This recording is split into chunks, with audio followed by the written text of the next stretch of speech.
Kung wala si Inday Sarang sumabay sa pinsan mo, walang Marcos na presidente ngayon at walang Romualdez. Para po magkaroon ng magandang at intelihenteng pagtugon sa mga fake news na ito na ibinabato sa pamahalaan ng Pangulo. Pero iba po kasi ang estado ng mga ka-payroll at ng mga rol. Ayun. Nagkaroon ba ng public consultation kung nararapat siyang pumirma? Sisantehin na po ninyo yung inyong mga kongresista na pumirma sa impeachment complaint. 65% po ng ating 2025 budget had been released according to the Department of Budget and Management. Dagdag Balita News Update. Dagdag Balita. At sa amin, nakapag-harvest na kami. Kakatanim lang. So, hindi, buti na lang yung timing. Hindi yung bago aanin, nakapag-aanin na tayo. So, okay. It's May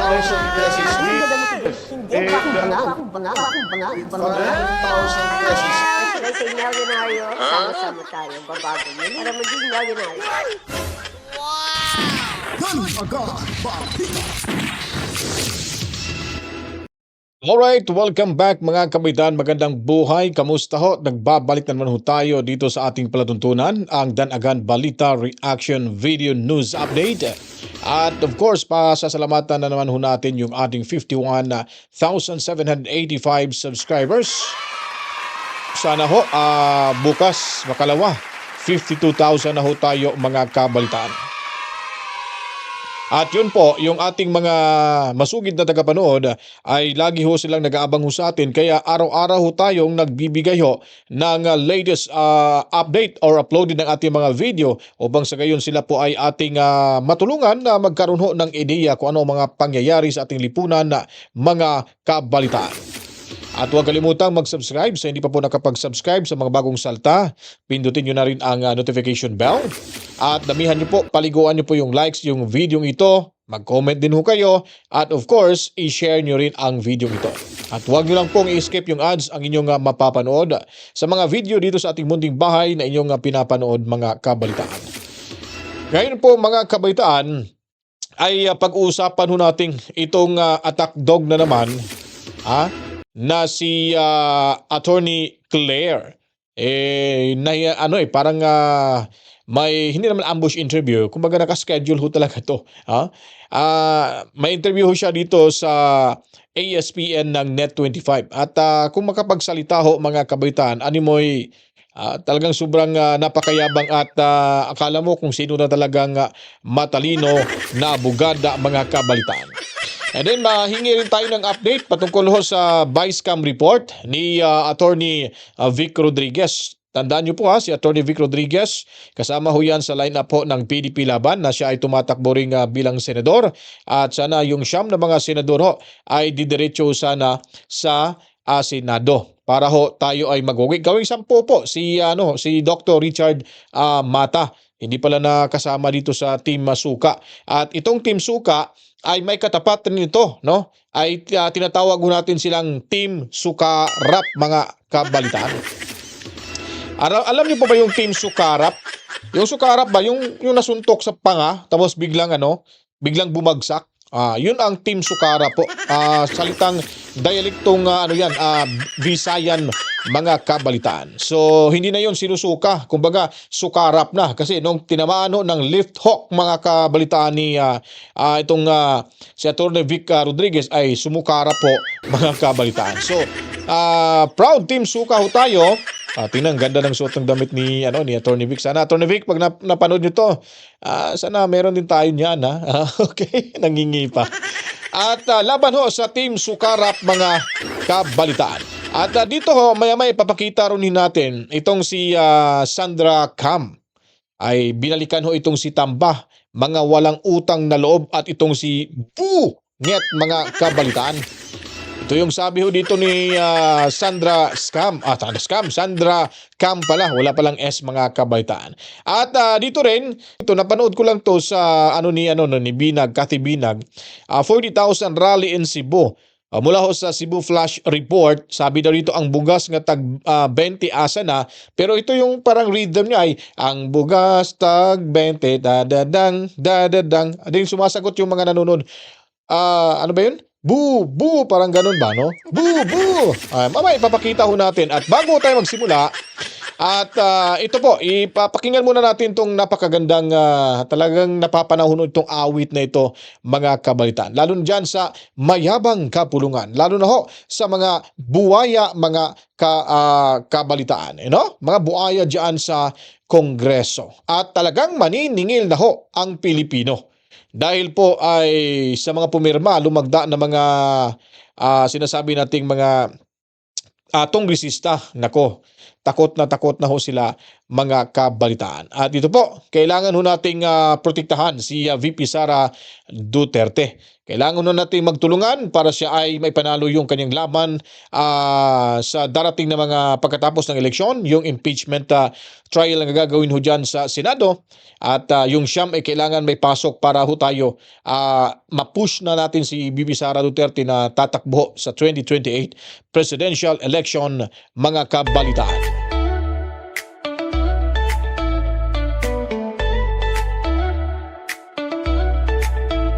In the heart of the storm, where shadows loom, they rise against her, seeking to seal her doom.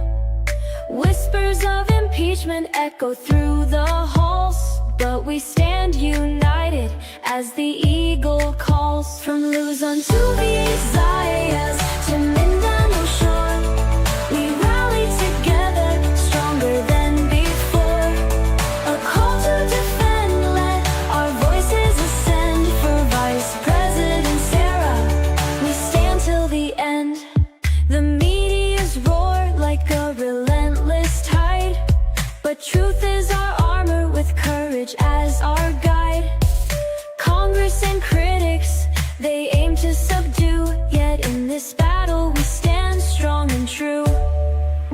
From Luzon to Visayas to Mindanao shore, we rally together, stronger than before. A call to defend, let our voices ascend. For Vice President Sara, we stand till the end. She's the eagle soaring high in the sky so wide.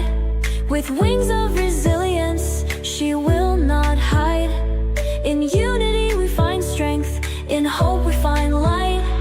Together we'll conquer, together we'll fight. From Luzon to Visayas to Mindanao shore, we rally together, stronger than before. A call to defend, let our voices ascend. For Vice President Sara, we stand till the end. So rise up, defenders, let your spirits ignite. For the eagle we cherish, we'll stand and we'll fight. In the face of the storm, our resolve won't bend. Together we answer this call to defend. Gun agad, Barbita. Alright, balik ko tayo, mga kabalitaan. At ito na po, sisimulan na ho natin itong pagsigaw ho ng buho sa mga nanonood dyan sa rally.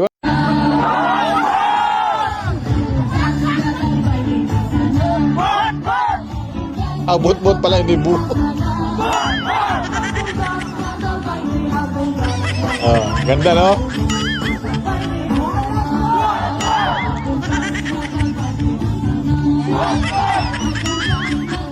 Ay, nako. Bot-bot.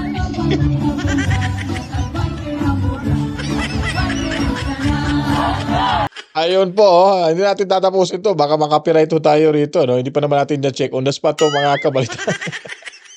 Nakakatawa yung yung mga pumupunta doon ha. Sabi no, ang bugas ano ba yun? Ang bugas tag 20 na ba daw? Tapos sagot nila, bot. Kahit saan talaga yung rally ho ng alyansang alyansa para sa bagong Pilipinas ng Team Sukarap, mga kabalitaan, ay talagang pinagtatawanan at ewan ko lang kung ano kayang magiging reaction ho nila dito, mga kabalitaan. Kaya nga si Bungit naka-off na ho yung kanyang mga yung numero ho ng magbibigay ng react sa kanyang mga post. Ay talagang hindi hindi nangangalahati yung yung thumbs up. Talagang dinidikdik talaga ng mga tawa ni Pacquiao Smiley, mga kabalitaan. Punong-puno eh. Anyways, dito tayo kay Ma'am Sandra Cam. Ito po yung sinasabi niya ho dito. At binalikan nila ho si Tamba, itong si Bunget, sinabing Bua, hindi na Bongit, Bunget, mga kabalitaan. Dahil nga po ay wala daw mga utang na loob ito. Hindi ho sila makakaupo sa pwesto, lalo na itong si Bunget, at hindi ho makakaupo bilang Speaker of the House itong si Romualdez kung hindi ho dahil kay VP Sara Duterte.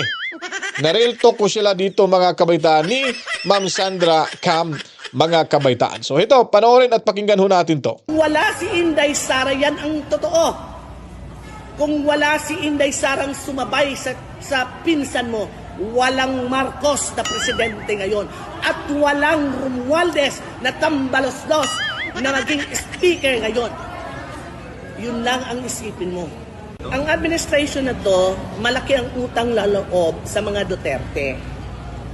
If you remember, sinabi naman talaga noon ni Tatay Digong na he is a very weak leader. Totoo yun, mga kabalita, no?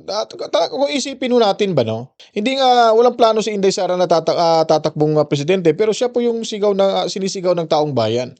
And then, nagkaroon ho sila ng pwesto, nanalo sila dahil nga nakipagtandem yung mga, yung mangga pamilya, yung mga gamit na mga Marcos na ito, ay nakuha nila yung kanilang gusto. Pero, tingnan niyo po, yung, sitwasyon ngayon, di ba? Talagang walang hiya talaga at walang utang na loob talaga at napaka-traitor, talaga, sungayan ho talaga. Itong magpinsang ito, mga kabalita, no? Hindi sila marunong lumingon ng utang na loob. Sa bagay, gawain naman nila kaya nga yumaman ho sila dahil nga hindi nga sila nahiya sa mga pinagnanakaw ho nila ng pera ng taong bayan, di po ba? Nagpakayaman, naging kongresista lang, naging may posisyon sa gobyerno, pero grabe, sobrang yaman ho nila, mga kabaitaan. Kailangan sa susunod, kahit kamag-anak man nila, no, na manliliga ho sa ninuman na tatakbo, kukuha ng mataas na posisyon sa gobyerno, wag na ho natin yung paniniwalaan sila. Dahil sila ho talaga yan. Talagang nasa dugo na ho yan. Nasa dugo na ho yan ng pamilyang Romualdez at Marcos, yung mga hudas na mga pangugali, mga kabalitaan. Pero, dahil si Senator Amy linigawan ng todo ang ating pinakamamahal na Vice President Inday Sara, gumibin, tinalikuran ni Inday Sara ang kanyang ama. At sinunod na mag-Vice President siya. Mr. Speaker, nakita kita ang laki ng katawan mo, tumatayo ka, sabi mo, ako'y maninindigan para sa bayan. Paano ka nanindigan nung panahon ng ibang administrasyon na hindi inililibing ang tiyuhin mo at ama ng ating Pangulo? Nanindigan ka ba? Di ba para kang pugsit doon sa tabi na hindi kayo makapagsalita?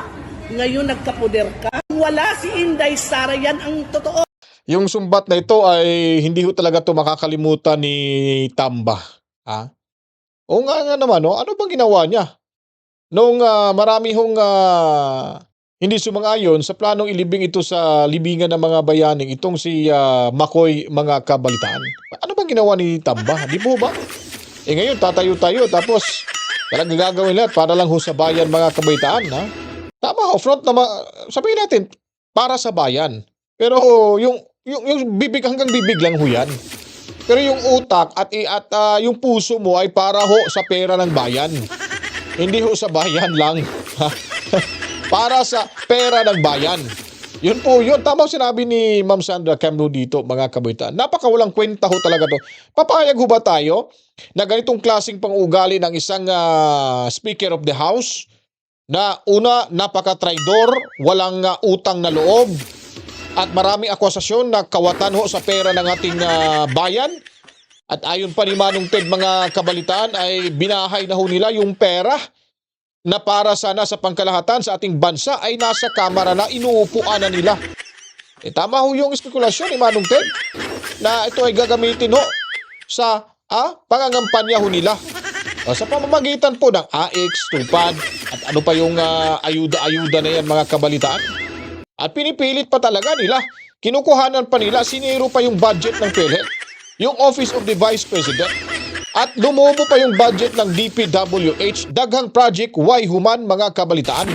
Gun agad. Yun po yung ibig sabihin ng DPWH, hindi ho Department Works and Department of Public Works and Highways. Hindi po yan Sa aming mga Visayan speaking ho, daghang project, why human, mga kabalitaan. Gun agad. Tama rin naman. Di po ba? O sana ba ho yung ghost project ng ni Saldico dyan? Sabi ho nila ghost project daw. O yung tawag nun, yung flood control. Nasaan na po ba? Naglahong parang bula. Nasaan na ho ba yung budget? May liquidation ba? May may audit ba yan sa COA? At kung ano-ano pa dyan? Parang tahimik lang ho yun Hindi ho pinapansin dyan sa kamera dahil hinahabol ho yung mga DDS vloggers. Ay tinatakpan ho nila itong mga talagang malaking issue sa administrasyong ito. Lalo na pumasok itong si tahol ng tahol na parang asong nakulangan sa kain. Itong si Attorney Claire, ay nako, talagang panakip na ho yan sa issue ng kasulukuyang administrasyon, mga kabalitaan. So pakinggan ho natin dito yung panayam ni Attorney Claire, ang bagong tuta ho sa Bagoong Pilipinas, mga kabalitaan, sa ASPN, na kung saan ay, ano nga ba to? Ano sa palagay nyo? Ayun pala yun talaga, munti ko nang makalimutan pakinggan ho natin yung kayabangan dito ni Attorney Claire. Wow, Claire na Claire pakinggan ho natin, mga kabalitaan. Sabi nga natin, ng first day pa lang natin, wala naman tayong intention agad sumagot ng mga katanungan. Nagkataon lang talaga na nasimulan. At ang nagkataon ng unang natanong, itungkol sa mga tinanggit ni dating Pangulong Duterte na alam natin na walang katotohanan. So, Walang kaya siguro katotohanan. medyo nag-init ang mga issues dahil Yabang na talaga. itong tanong. So, sa mga ibabato na mga kasinungalingan, laban sa pamahalaan at laban sa Pangulo, ito po ay ating unang-una, of course, we have to research, we have to validate, we have to verify, para po magkaroon ng magandang at intelihenteng pagtugon sa mga fake news na ito na ibinabato sa pamahalaan ng Pangulo. So ito yung gold reserves, no? You're particularly referring to the gold reserves na sinabi niya ni former President Duterte na binenta po ni PBBM ang gold reserves po natin. Ito po yon. Yes. Unang-una po, naitanong po yan nung unang araw din po natin. At makikita natin, sabi nga natin Ms. Patty at Ms. Ali, October 2024 pa lang po na ipaliwanag na po ng BSP bakit kailangang nagdebenta ang BSP ng gold. At hindi naman i-compromise ang gold reserves natin. At sabi nga po nila, mas maganda po ang naging resulta ng pagbenta dahil umabot po yung GIR natin ng halagang 1,063 billion last year po. Kaya po, imposible po yung sinasabi ng dating Pangulo laban sa APBBM. Okay. So, at sinabi nga natin, ipinaliwanag na rin po natin, according to BSP, ang pagbebenta po ng ginto, ng gold, ay regular po na ginagawa nila to pump up the economy. Yung po, Problema lang kasi dyan sa inyo, dyan sa Malacanang, regular pala yung ginagawa ho niyan, yung pagbibinta ho ng ginto. Ba't hindi nyo po isinapubliko? Ba't sa inyo nilang kayo-kayo lang yan nakakaalam ho dyan? Hindi mo ba alam yan, Claire? Claire, hindi mo ba yan? Talagang clear na clear clear na clear, tapos hindi mo pala alam yan Dapat isapubliko nyo po. Meron ho kayong oras na pagpapaliwanag sa taong bayan. Ito na pala yung gold natin Yung gold reserves natin. Ganito po. Nakabenta na ho tayo ng mga ganitong 1 tonelada at 2 tonelada. Para at least alam mo natin at magkano hong pera na nakukuha sa pagbebenta ho dyan. Saan napupunta ho yung Maharlika funds? Ba't hanggang ngayon hindi pa nalalaman ng taong bayan? Saan ba ngayon yung 50 billion pesos na nilagay dyan sa Maharlika funds mula ho sa Land Bank of the Philippines? At saan na rin po ba yung 25 billion pesos mula rin sa Development Bank of the Philippines? Ipaliwanag nyo kaya para maniwala ho kami sa inyo na kayo talaga ay para ho sa katotohanan. Panay kayo sabi fake news, hindi nyo naman mapapatunayan. O ba't hindi kayo gagawa ng paraan na Kung ang sinasabi ni Tatay Diggs ay patungkol sa gold ay fake news yan, ba't wala kayong ipipresenta ang mga dokumento dyan para maniwala yung taong bayan na fake news yung sinasabi ni Tatay Diggs? Di po ba ganun lang yung kasimple trabaho ni dyan ay paliwanag ng gusto? Kasi pag walang pumupuna dyan sa gobyerno, sa Malacanang, sa inyo dyan, walang mangyayari ho sa ating bansa. Kunin mo doon sa Bangko Sentral. Ibis makakatulong ito sa inyo para ho kayo mapursige na may palabas yung totoong mga dokumento patungkol sa gintong yan, pinupuna nyo pa. Ha? Negatibo pa yung dating nyo sa komento ni Tatay Diggs patungkol sa gold reserves ho natin. Ganun lang ho yun. Ipresenta yung dokumento kasi deserve namin malaman kung saan ho at papaano nyo nagasta yung pera. Magkano na yung dumating, magkano natanggap at saan ito inilagak. Ganun lang ho yun, Attorney Claire. Abogada ka pa naman. Sino ba yung fake news peddlers? Sige nga, patunayan mo nga. Sasabihin mo, ayaw din na makialam sa mga fake daw. Sige, patunayan. Sino? Ituro mo nga kung sinong fake news peddlers sa ating lahat dito. Sa mga vloggers. Di ba? Ganun lang ho yun. Pag sinasabi mo na fake news peddlers ho yan, mga dinis vloggers, ituro mo. Itong si Juan de la Cruz, ito yung sinasabi niya, malaking kasinungalingan ho yan. Kung fake news yan, kasuhan nyo.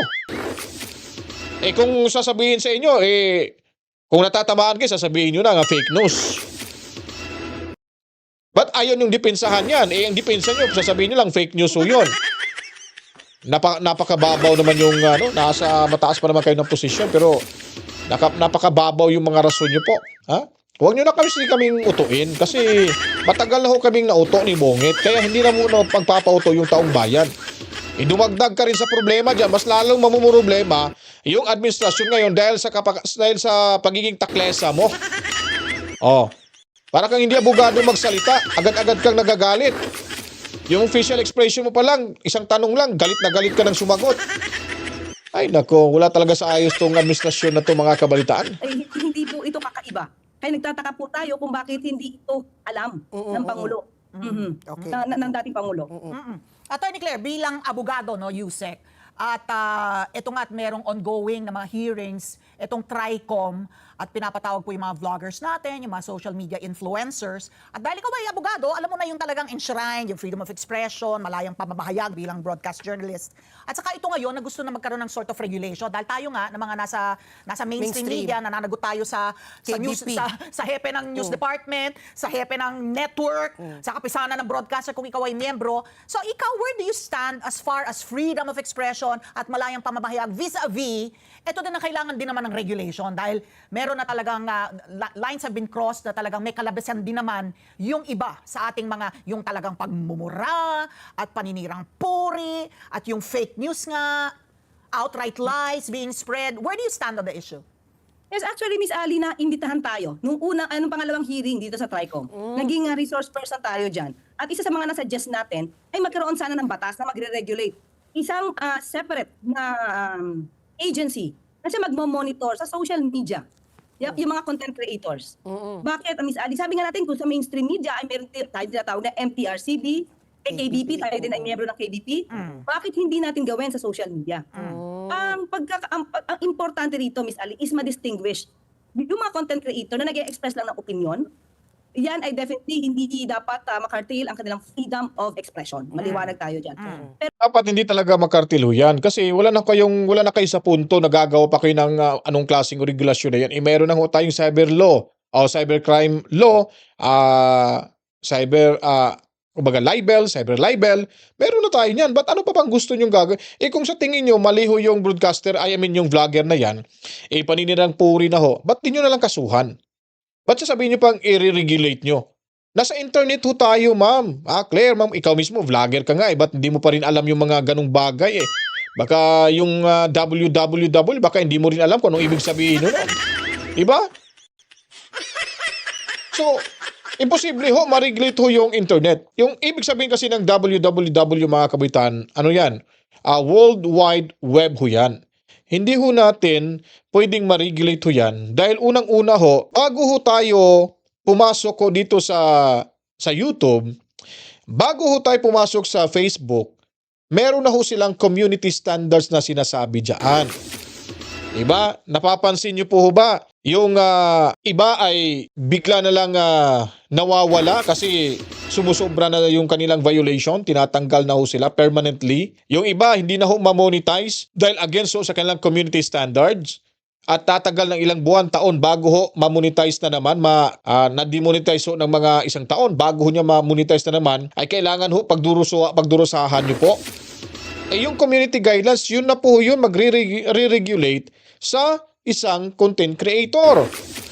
Kung dito naman ho tayo sa YouTube mga kabalitaan, ang Google ho, under ho ito ng Google, meron din ho tayong tinatawag na community guidelines.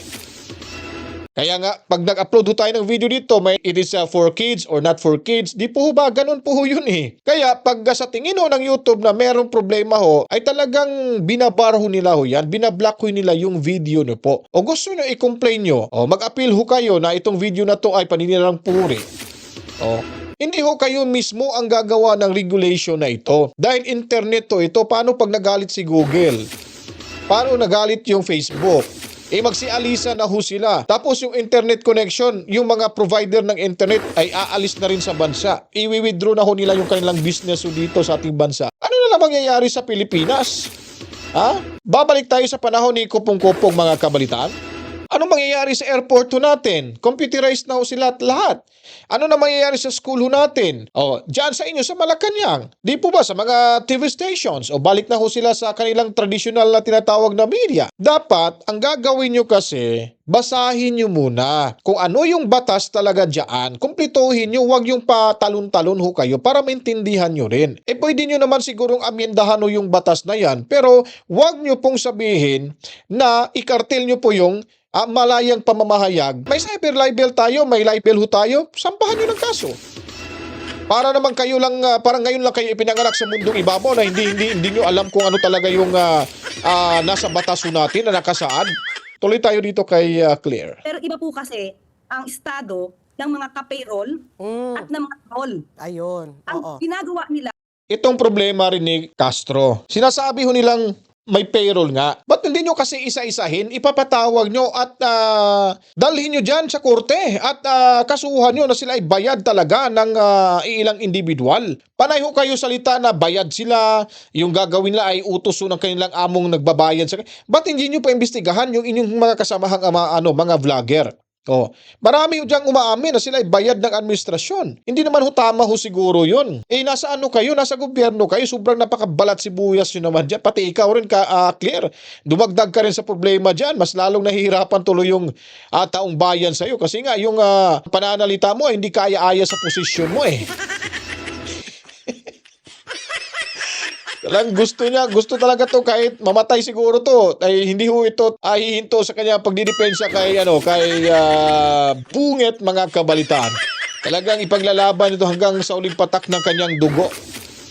is hindi express. Kung hindi, magsasalita sila kasi bayad sila at ang sasabihin nila hindi naman galing sa puso't damdamin nila, kundi kung ang dinidikta nung nagbabayad sa kanila. That's not freedom of expression. Kaya nga, i-prove mo. Sa news, no? I-prove mo kasi kung sino yung mga bayad vlogger para maniwala ho yung taong bayan. Kung magagawa nyo yan, siguro madami siguro ang mag-over the bakod papunta dyan sa Malacanang mga kabalitaan. Hindi ko kasi nila ma-prove yan kasi hanggang doon lang sila hanggang akusasyon lang Inaakusa na nila na wala ho silang pruweba. Pero pag sila yung inakusahan, ay agad nagagalit. Tawag dito sa TRICOM, tawag doon, kakasuhan at kung ano-ano pa.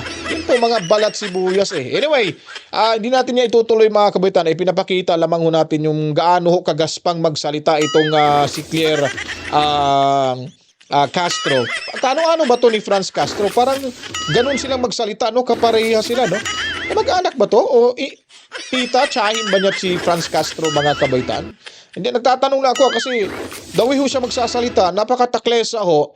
At ganun din naman magsalita itong si Franz Castro mga kabaitan. Ay nako. Kaya na pong humusga dyan mga kabaitan. Yun po ay base lamang sa ating nakikita at naobserbahan. Hindi ho natin hinuhusgahan si Claire na ganun ho siya kaganon ho siya, na isa siyang ganon. Hindi ko na nababanggitin kung anong salita, baka ma-misconstrued naman ho nila yan mga kabalitaan. Anyway, dito ho tayo kay Attorney Vic Rodriguez. Attorney, kamusta? Sana makakuha tayo magandang balita ho sa inyo dyan. Anyway, pasasalamatan muna natin pala yung 51,790 subscribers mga kabalitaan. Sana ho, bukas makalawa, mag 52,000 na ho tayo at masaya na ho tayo dyan. Papunta na ho tayo mga kabaitaan sa target ho natin bago matapos ang 2025 ng 100,000 subscribers mga kabaitaan. Anyway, balikan natin si Attorney Vic Rodriguez. Patungkol ho sa Vicecam. Panoorin lang natin to kasi hindi ko pa to napanood. Impromptu ho ito. At ito, makinig na lang ho tayo kay Attorney Vic Rodriguez. Digital copy kahapon ng ating mga abogado habang kami po ay nagpupulong. At base doon sa nakita namin, nagsumiti na rin daw po sila ng kopya ng original copy of the General Appropriations Bill, yung ating pong pinusubpinahan sapagkat yan po'y ginarantyahan ng Korte Suprema. Tayo po'y nag-file ng motion to issue or to subpina yung kopya po ng General Appropriations Bill.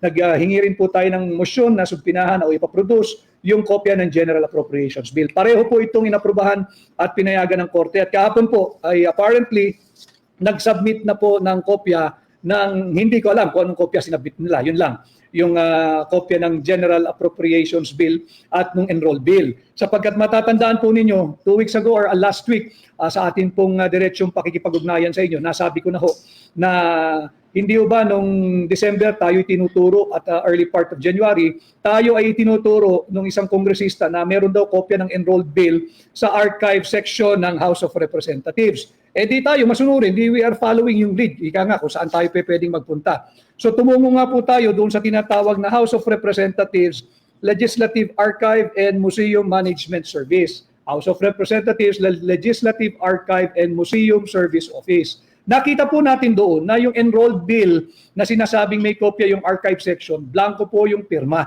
Noong Senate President, blanco po yung pirma. Noong House Speaker, blanco po yung pirma nung Secretary ng Senado at blanco rin po yung pirma nung Secretary General ng House. So ito gusto nating makita ngayon. Ano kaya yung sinumite ng mababang kapulungan o ng OSG sa Korte Suprema? Malalaman po natin ito sa darating na Biyernes pagkatapos po ng preliminary conference at makakaasa po kayo, magbibigay po ako ng ulat at update sa inyo kung ano po ang napagkasunduan at napag-usapan sa darating na Friday, sa Biyernes, ang preliminary conference ng kaso natin. Importante na nalalaman ninyo na hindi impeachment ang solusyon sa kagutuman. Hindi po impeachment ang solusyon sa kriminalidad. Hindi po yan impeachment ang solusyon. Hindi natin mabubusog at hindi natin matutugunan yung ating problema sa food insecurity sa pamamagitan ng impeachment. Singilin po ninyo yung mga mambabatas ninyo na pumirma dyan sa impeachment complaint laban kay Vice President Inday Sara Duterte. Singilin po nyo sila. Bakit sila pumirma? Sila po ay representante. Sila po ay representatives. Hindi po representatives, representatives. Kinatawan po ng mga mamamayan ng kada distrito. Napakahalaga itong impeachment complaint. Napakahalaga at sagrado ang impeachment process. Kayo po ba, yung mga mamamayang Pilipino, kada distrito, kada legislative district, kayo po ba ay kinonsulta ng mga mambabatas na pumirma sa isang maanumalyaring impeachment complaint? Kayo po ba ay nagkaroon ng public hearing? Dininig ba ang inyong opinion o kuro-kuro kung dapat ba niyang pirmahan yung impeachment complaint o hindi? Sapagkat sila po ay representative lamang natin. Hindi po natin sila boss. Kagaya ko po, aplikante ninyo pagka-senador, sila po ay nag-apply din bilang mga kongresista natin. Trabahante po natin sila. At ako po, pag pinagkatiwalaan nyo ng inyong sagradong mandato at pahiramin ng boto, hindi po ako ang boss ninyo. Ako po ay magiging trabahante lang din ninyo, representante sa Senado. Yan ang dapat nating singilin sa ating mga mambabatas. Kinonsulta ba kayo? Tinanong man lang ba kayo? Nagkaroon ba ng public consultation kung nararapat siyang pimirma dito sa maanumalyang impeachment complaint laban kay Vice President Inday Sara Duterte? Hindi po nila pwedeng sabihin wala kayong pakialam. Eto na naman maghahalalan, lalapit na naman sila sa inyo. Sila po ay aplikante. Matatapos po ang kanilang kontrata bilang trabahante natin, trabahante ninyo sa inyong mga distrito before noon of June 30, 2025. Humihingi po sila ng contract renewal. Ganito po ang dapat natin trato ngayong halalan. Humihingi sila ng contract renewal na ma-extend for another 3 years yung kanilang trabaho o employment bilang trabahante natin sa Kongreso. Kung hindi kayo kinonsulta dito sa impeachment complaint na ito, sisantehin na po ninyo yung inyong mga kongresista na pumirma sa impeachment complaint. Magbago na po tayo ng empleyado. Silipin po natin yung ibang aplikante kada distrito. Tanggalin na po natin itong mga masyadong adelantadong kongresista na hindi man kinukonsulta yung kanilang mga amo o employer. Kayo po iyon bago pumirma dito sa isang sagradong impeachment complaint process. Sapagkat alam ho ninyo, hindi biro-biro itong impeachment na ito. Hindi po tayo pagbubuuin itong impeachment na ito, lalo tayong pagwawatak-watakin. Dapat po nga itong mga dapat iniimbestigahan ng NBI at saka ng pambansang pulisya. Di ba, di pa na yung kwento na karamihan sa kanila, kung hindi man lahat, ay napilitang pumirma at i-endorso yung impeachment complaint dahil may pangakong 25 million di umano at 25 million na AIX at 25 million na AKAP. Wala namang nagsasalita, walang nagde-deny at may nagsasabi pa, umikot ang balita, 100 million daw worth of infrastructure projects. That is, any which way you look at it, that is bribery. That is direct bribery, that is indirect bribery, and could even be qualified bribery. All punishable under our revised penal code. Ay dapat yan ang iniimbestigahan, hindi yung kung ano-ano. At kaya po natin sinasabi na hindi tayo sang-ayon dyan sa maanumalyang impeachment complaint because kami po sa hakbang ng maisog at ang buong Team Suka ay naninindigan sa rule of law. I personally always champion for the government, for the public officials, for the public officers, and for us ordinary Filipinos to always uphold, defend, and respect the Constitution. Ito pong maanumalya na impeachment complaint laban kay Vice President Inday Sara Duterte, hindi po ito produkto ng rule of law. Ito po ay pagsasalaula sa ating saligang batas. Sapagkat, ulitin ko ang ating Article 11 Section 4, ang sinasabi dapat verified impeachment complaint. Pag sinabi pong verified impeachment complaint, dapat po ito ay base sa kanilang personal knowledge or authentic records. Malinaw po yan sa saligang batas. Gumamit pa po tayo ng isang basihan o pundasyon. Sabi po sa Rule 7 Section 4 of the Rules of Court. Alam po ito ng mga abogado at ng mga law students. Nakasaad po dyan, ano ba ibig sabihin ng verified complaint? Ibig pong sabihin dapat ito ay base sa kanilang personal knowledge, nabasa nila at mayroong mga supporting authentic documents. Hindi yun po basta na lamang pumirma dahil mayroong pangako na AKAP, na AIX, na pondo para sa infrastruktura sa kanilang distrito o kung anumang proyekto. Sapagkat pag yan ang naging basihan, hindi po personal knowledge yun. Personal advantage po maaari pero hindi personal knowledge. At yan nga po ay isang form of bribery. It could be direct bribery, it could be indirect bribery, and could even be qualified bribery. 65% po ng ating 2025 budget had been released according to the Department of Budget and Management. Malinaw po yan, inamin naman nila 65% ay nai-release na po nila sa mga departments or line agencies. Kanya nga po nag-file din tayo ng Friday, kahit po tayo ay nasa gitna ng kampanya pagka-senador ninyo, tayo po ay nag-file na rin ng motion last Friday na humihingi sa ating Korte Suprema na i-issue na yung temporary restraining order bago pa ma-release lahat ng pondo for 2025. Sapagkat alam mo ninyo hanapin ko lang yung notes ko kalahating 531.37 billion ng unprogrammed appropriation ay na-release na ho. 531.37 billion pesos. Release na po ito according to DBM, yung unprogrammed appropriation. Kaya nga po siya nakalamp sa unprogrammed appropriation. Hindi po yan yung priority Unprogrammed appropriation nga. Ibig sabihin, siya ay mai-release lamang pag meron ng additional fund source. Kung meron na pong bagong revenue, bagong buwis na nakolekta o kaya bagong naiutang. Pero ito, January pa lamang yung unprogrammed appropriation o yung mga hindi prioridad ay narilisan na ng 531.37 billion pesos. Kaya nga po ang ating titulo ngayong hapon, hindi nga po kasi ito ayon doon sa hinihingi ng ating saligang batas na verified impeachment complaint.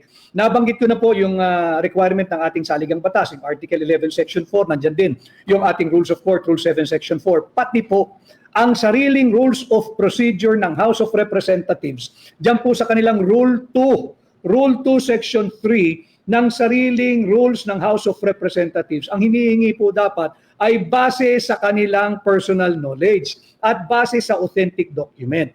Paulit-ulit po nating dinidiskurso ito sapagkat hindi nga po dapat aksyonan itong unconstitutional at illegal na verified impeachment complaint. Sinasabi nga rin po sa batas, marami pong nakasubaybay na abogado, kahit saan po ka magpunta na meron mga abogado lumalapit at sinasabi nga sila'y nakasubaybay.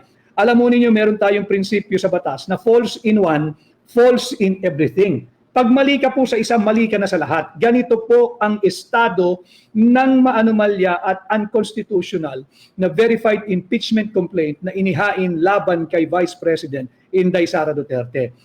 Meron na pong challenge before the Supreme Court at ngayong hapon ay nag-issue na rin po ang Korte Suprema directing the House of Representatives to file and submit their comment within a non-extendable period of 10 days, I believe, dito sa kasong inihain laban sa unconstitutional verified impeachment complaint na inihain laban kay Vice President Inday Sara Duterte. At alam mo nyo, kaya natin muling pinag-uusapan ito, ang titingnan mo lang naman dito yung naging basihan nila, bakit sila pumirma. Sabi, baka raw walang budget, sila tatanggalin sa mayorya at magiging opposition. Pag opposition, wala ng budget. So makikita natin, hindi po base sa prinsipyo yung kanilang pagpirma at pag-aproba nitong verified impeachment complaint laban kay Inday Sara Duterte. Ito'y base sa kanilang kapritsyo. Kaya nga yung ating premise, kayo ba ay kinonsulta ng ating mga trabahanting mangbabatas? Kayo ba ay kinonsulta ng ating mga elitistang kongresista? O lalapit lang muli sila ngayon dahil halalan na naman? Hindi po tayo magsisante. Trabahante po natin sila. Ang sinasahod po nila ay galing sa buwis na binabayad ninyo at binabayad ko. Yung contribution natin sa nation building, pati na ng mga negosyante at ordinaryong manggagawa sa gobyerno. Sisantihin natin, singilin natin, panagutin natin. Yan naman ang hinihingi ng hakbang ng maisog, transparency and accountability. Singilin natin sila, bakit kayo pumirma ng hindi kinukonsulta ang inyong mga employers? Sino yung employers? Tayo po, yung mga bumuboto sa kanila kada distrito. Atin po silang singilin dahil hindi naman base sa prinsipyo yung kanilang pagpirma dito sa impeachment complaint laban kay Vice President Inday Sara Duterte. Blanco ang konsensya, budget report, puro blanco ang mga pahina. Pera ng bayan, ginagawang gatasan. Blank entries para'y blanco ang kaba ng bayan. Blanco! Walang kahihiyan sa pera ng bayan. Blanco! Budget puno ng kasi... Ngayon po mga kabalitaan, kumpirmado ho na 65% na po pala ang nagamit ho sa mga buwaya. Ginagawang kural, 30 Budget ho sa taong 2025. Talagang pinabilisan ho nila. ay nalulugan. At alam nyo naman ho na may nakabinbin pa hong petisyon. Pero ayun, inilabas na ho nila yung pera. Talagang inunahan na ho yung petisyon. Diba? Parang alam na ho natin naamoy na ho natin yung baho ho nila dyan.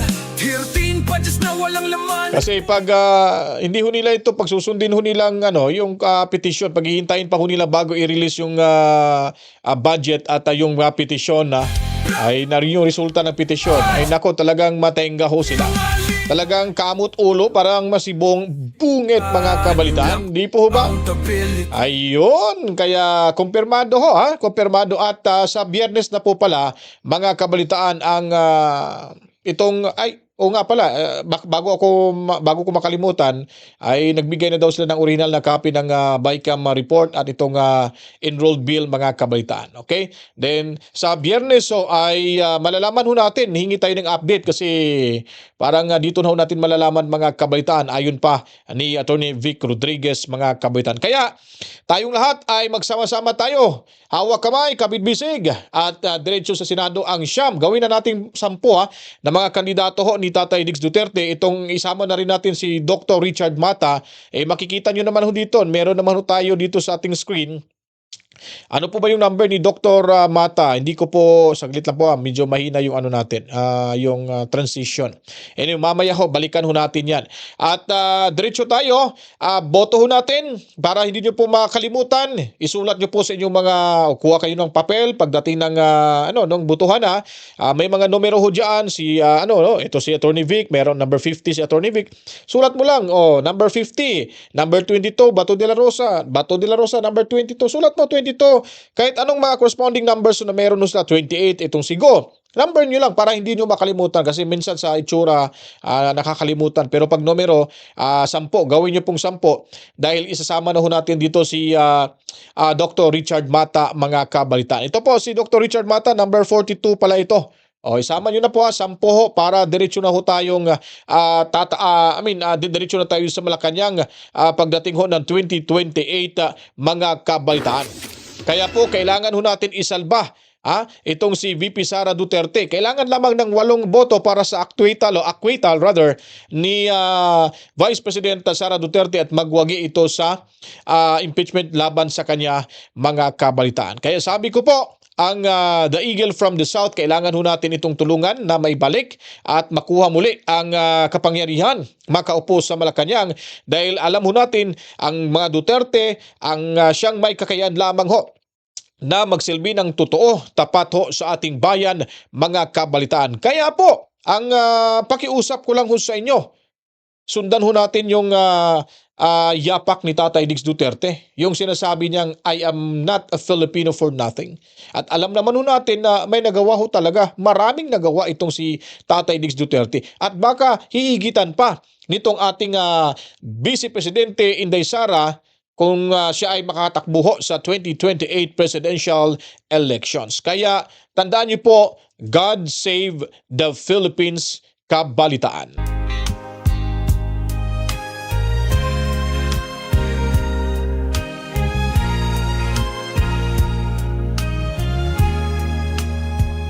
They call it justice, but we see the game. A trial set to silence, to tarnish her name. While the people hunger, while the nation bleeds, they play their power games, ignoring our needs.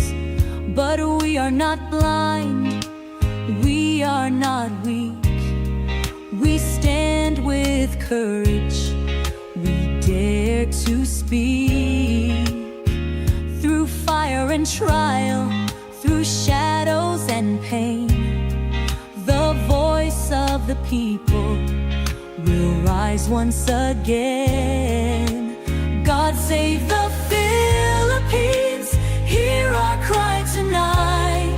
Through the storm and through the fight, lead us through the darkest days. Shine your light, show us the way.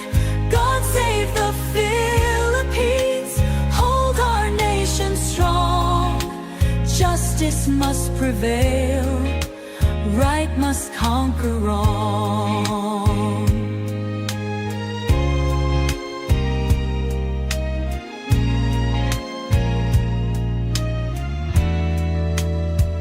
They fill their pockets, they feast while we crawl, their hands stained in gold from the people's fall. A budget of greed, a nation betrayed, yet they call it progress while stealing our fate. The air is thick with anger and fear. A nation stands on the edge, the breaking point near. Protests ignite, the streets filled with cries, as power-hungry men weave their web of lies. God save the Philippines, hear our cry tonight. Through the storm and through the fight, lead us through the darkest days. Shine your light, show us the way. God save the Philippines, hold our Justice must prevail, right must conquer wrong. No chains can bind the truth we hold. No fear can shake a heart so bold. We stand as one, we rise as free. This land is ours, our destiny. God save the Philippines, hear our cry tonight. Through the storm and through the fight, lead us through the darkest days. Shine your light, show us the way. God save the Philippines, hold our nation strong.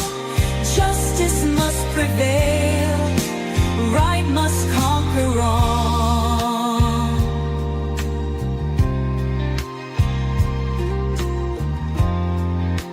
God save the Philippines, hear us when we pray.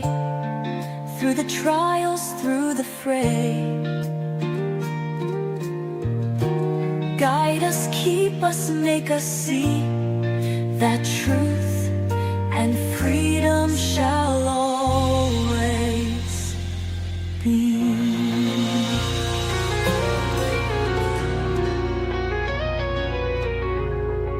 Born beneath the southern skies, a flame within her soul.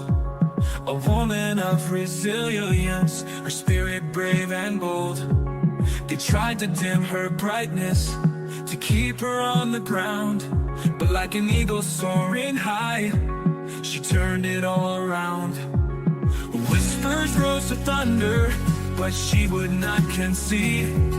With every Alright mga kabataan, nagbabalik ko tayo at dito tayo nagtapos mga kabataan. Sana naman ho sa video ito ay may natutunan na mutat, may nakukuha naman tayo mga panibagong impormasyon. At panatilihin lang pong tumutok dito sa ating munting bahay. Sa mga hindi pa po nakapag-subscribe, pindutin nyo na ang subscribe button at notification bell. At paliguan nyo po na maraming likes ang video ito. from the south. At mag-comment, of course, i-share nyo po yung video para ho, pag dumami ho yung mga likes ho sa ating mga video ay nako, marami hong makakaalam ho dito. Began to cry. Kaya sinasabi ko po sa inyo, tulungan ho tayo rito dahil ito lang pong paraan na tayo ay makakabawi ni VP Sara Duterte at sa mga Duterte, lalo na kay Tatay Diggs Duterte, mga kabalitaan. Tuloy-tuloy lamang ho tayo sa bayanihan para makuha ho natin yung ating minimithing kapayapaan dahil sila lamang ho ang makapagbigay nito sa ating inang bayan, mga kabalitaan. She's the eagle from the south, wings spread wide against the sun.